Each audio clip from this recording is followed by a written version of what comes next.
Good evening, beautiful people, and welcome back to my channel. I am so honored to be here with you today. I have grabbed a cup of tea and some poetry, my own poetry and a poetry book. You Better Be Lightning by Andrea Gibson. And I thought it'd be nice to read some poetry with you guys today, to just be in the present moment with all the love and peace we could desire. So let's just create a safe space together and grab a cup of tea as well, or a cup of coffee, whatever you like, and let's get started with the poetry. So I thought it'd be nice for today's video to read some poetry in the book of Andrea Gibson, You Better Be Lightning, which I really recommend. It's about feminism, climate change, trauma, love, and so much more topics. It is a really varied poetry book, and it is my first poetry book I've ever bought, I think a few months ago. I think it's a pretty good book if you're starting to get interested in poetry, because it's not that hard to understand, and I think that's why this book is the perfect solution if you want to try to understand poetry. Anyways, I thought it'd be nice to read one poem out of this book and then read my own poetry to you guys. I wrote 3 poems and I have really no idea how it turned out. I think it is okay for what I can, but I'm just very curious what you guys think about it, and you don't have to go full on commenting what you think about my poetry, but it's more like I try to write poems, and okay, they're not the best of course, but it's like my learning process, and I just want to share it with you guys, to share some love with you guys, and maybe someone can relate to my story, and I hope that just creates hope for some persons. And yeah, that's basically my goal.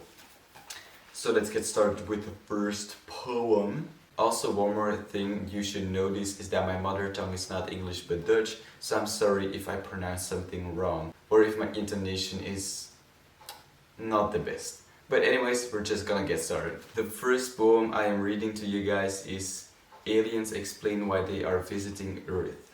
Because your leaders move their fingers over the buttons of bombs as if they are piano keys, as if they could make a symphony of playing chords around your children's necks.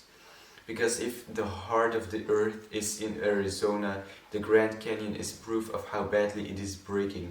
Because we want to pace your border towns and teach families the physics of walking through walls.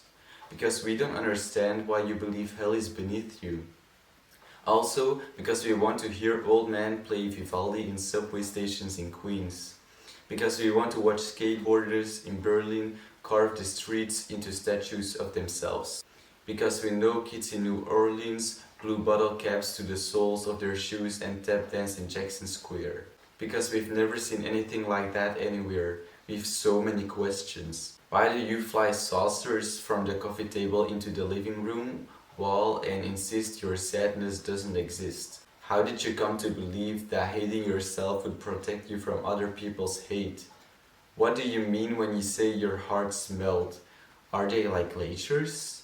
Can one person die and drown the whole world?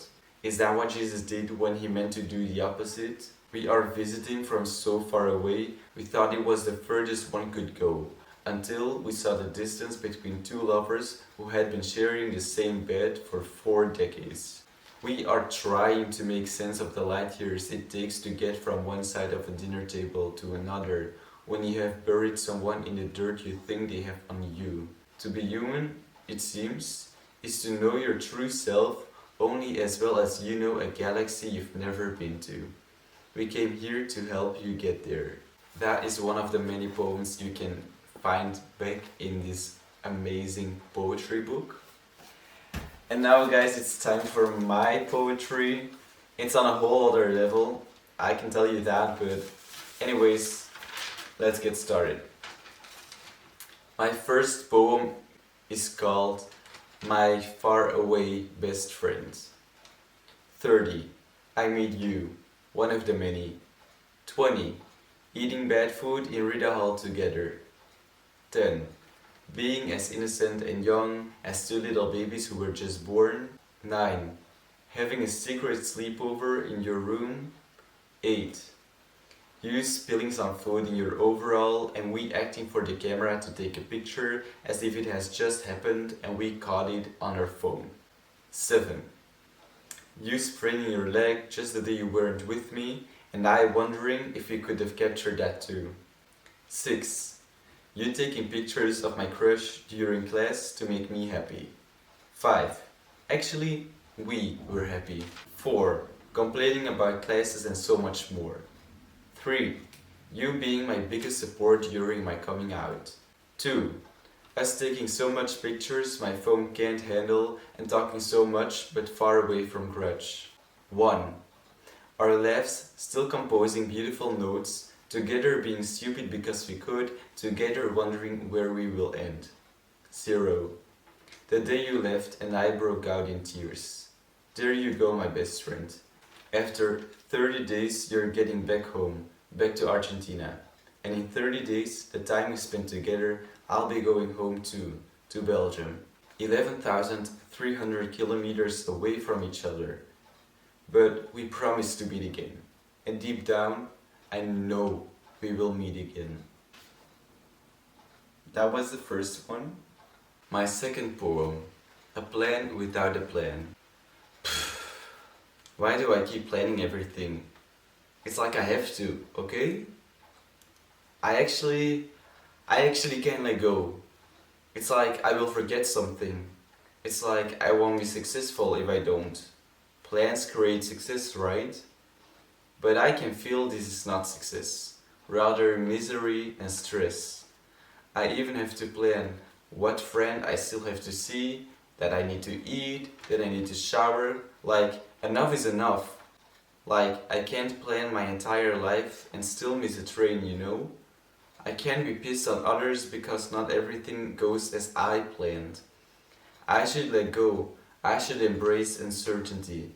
I should be excited for the unexpected and the unexperienced, just as I was in my childhood, always ready for a new adventure, always ready to change all. I'm just reading my own poetry like it's very casual, but of course there's some meaning behind it, but I'm just reading it to you guys so you can interpret it as you want, and yeah, that's basically the reason. And my third and last poem is called A Little Twinkly Star. Dear Sally, the 14th of October, your day, my other sister's day too. Together you girls came out of mother's womb, but the unthinkable, the unfortunate happened. 6 weeks after the great moment, you had to leave. There was everything but hope. It was just radio silence. And every year, around Christmas, Mom is still grieving her lost little girl.